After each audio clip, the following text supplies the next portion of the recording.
o Jordano, ele vai fazer a prova, né? Vai fazer a prova, pode ser a prova do Enem, pode ser a prova do vestibular, né?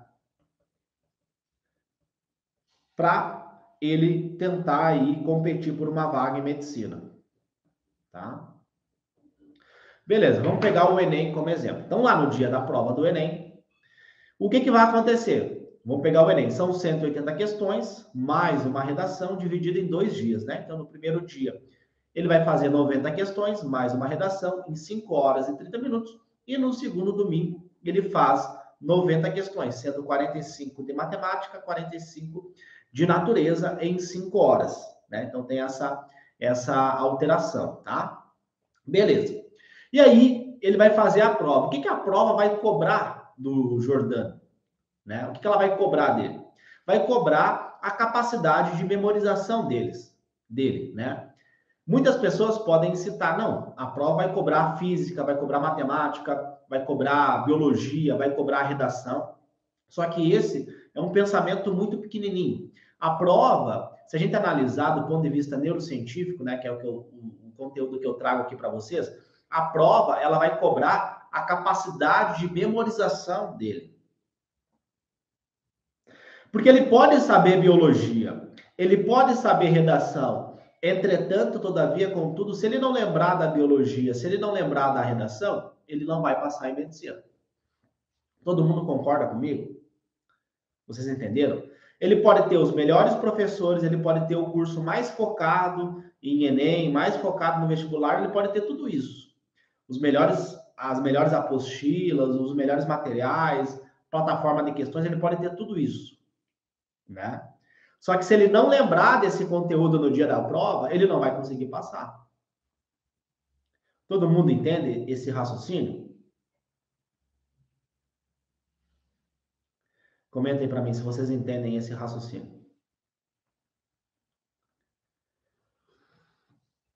Então, assim, a prova do Enem, a prova do vestibular, ela é uma prova de memória. Então, se eu não lembrar dos conteúdos no dia da prova, eu não vou conseguir acertar as questões e eu não vou conseguir passar. Tá bom? Então, no dia da prova, vai ser cobrado a capacidade do Jordano de memorização. O quanto que ele memorizou os conteúdos ao longo do ano. Ou ao longo dos meses que ele estudou, ao longo dos dias, né? Meus alunos estudam 60 dias, né? Então, um estudo intenso durante 60 dias, tá? Beleza. Vamos lá. Então, memória. Essa vai ser uma habilidade que vai ser cobrada dele. Outra habilidade vai ser a capacidade de aprendizagem dele. Então, durante a leitura dele, ele vai ter que interpretar aquele texto e vai ter que entender, né? Vai ter que aprender, identificar aquelas informações que estão ali no texto. E aí a memória ajuda isso, né? Então, aprendizagem, memorização. E, além disso, também é fundamental que ele tenha uma boa capacidade de controle emocional. Então, essas são as habilidades que vão ser cobradas do Jordano no dia da prova. Vou dar um exemplo para vocês entenderem, né? Vamos sair do contexto vestibular, vamos para um outro contexto. Eu vou me preparar para correr uma maratona. Eu quero correr uma maratona. Então, durante a corrida, eu vou fazer o quê? Durante a maratona, eu vou fazer o quê? Eu vou correr, né? Então, vai ser exigido de mim a minha capacidade cardiopulmonar. Eu tenho uma boa capacidade cardiopulmonar para me correr durante 10 quilômetros, durante 20 quilômetros, né? Vai ser cobrado isso de mim. Então, essas habilidades que eu preciso treinar em casa para que no dia da maratona eu consiga correr. Se em casa eu treino para correr 100 quilômetros, para correr 200 quilômetros, para correr 100 metros, 200 metros, 300 metros, eu vou treinar o meu corpo para correr 300 metros. Só que no dia da maratona eu vou correr o quê? Eu vou correr 20 quilômetros. Eu vou correr 30 quilômetros, né? Depende da distância aí dessa maratona. Então, quando eu treino em casa, o que eu tenho que treinar em casa? Eu tenho que treinar o que vai ser cobrado de mim no dia da prova. Vocês estão entendendo? Porque se eu treinar em casa para correr 100 quilômetros, para correr 100 metros, para correr 200 metros, para correr 300 metros, eu vou preparar o meu corpo, o meu sistema cardiorrespiratório, para que tenha uma capacidade de corrida dessa distância. Não para correr 20 quilômetros, que do ponto de vista fisiológico muda, né? Muda o estímulo das fibras musculares para você correr 100 metros e para você correr a 20 quilômetros, né? As vias, as rotas metabólicas são diferentes. Então, no dia da prova, eu tenho que me preparar para essa prova. Então, eu tenho que treinar para a prova, para ter resistência, para correr toda essa distância. Então, vamos lá. Se no dia do Enem vai ser cobrado aprendizagem, memorização, controle emocional, durante a rotina de estudo do Jordano, ele precisa treinar essas habilidades. Ele precisa treinar essas competências cognitivas.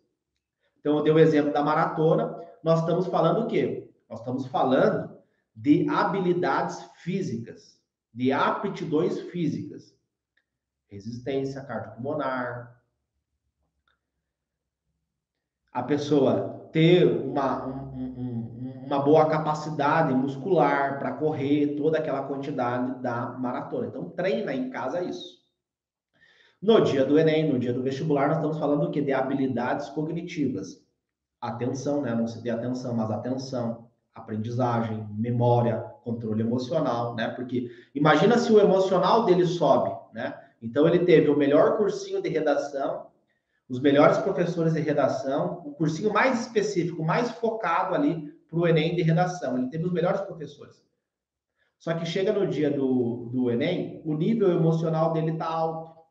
Ele está ansioso, ele está nervoso. Será que eu vou conseguir? Será que eu não vou conseguir? E aí, como ele não treinou o controle emocional, ele não desenvolveu essas habilidades emocionais para o dia da prova, o nível emocional dele sobe e aí ele tem um bloqueio na cognição, ele não consegue memorizar, ele não consegue relembrar os conteúdos, ele não consegue fazer as questões, ele não consegue escrever o texto.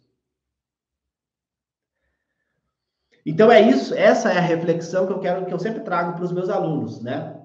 Porque a gente sempre traz o sintoma que vocês trazem para mim Léo, eu não aprendo física. O que eu faço? Léo, eu não aprendo redação. O que eu faço? Esses conteúdos não entram na minha cabeça. Isso é o que chega para mim. Só que, normalmente, tá assim, 99% das vezes, tem uma causa para esses sintomas. O cara não aprende física, não aprende matemática, não aprende redação. E aí a causa é o quê? É a estratégia de estudo. Ele está treinando para algo que ele não vai fazer no dia, né? Então, por exemplo, se eu vou correr uma maratona, faz sentido eu ficar o dia inteiro na academia?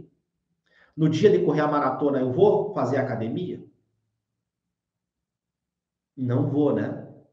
No dia da maratona, eu vou correr na rua. Eu não vou fazer academia.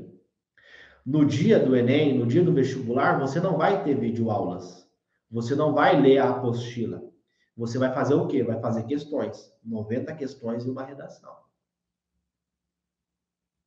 Então, a pergunta, a reflexão é: como que você vai se preparar para fazer a prova que vai decidir o futuro da sua vida e o futuro da sua família? Porque uma aprovação em medicina é o passaporte para você mudar de vida, para você ter uma remuneração melhor, para você ter um diploma, para você poder ajudar a sua família. Eu conversei com um aluno meu que foi aprovado em medicina, eu perguntei para ele, cara, qual que era a tua grande motivação? Pô, Léo, a minha grande motivação é eu virar médico, ser o primeiro médico da minha família e dar uma casa melhor para os meus pais. Essa era a motivação da pessoa. Então você vai fazer a prova que vai decidir o futuro da sua vida. E você tem que se preparar, você tem que desenvolver essas habilidades cognitivas que vão ser cobradas de você no dia da prova.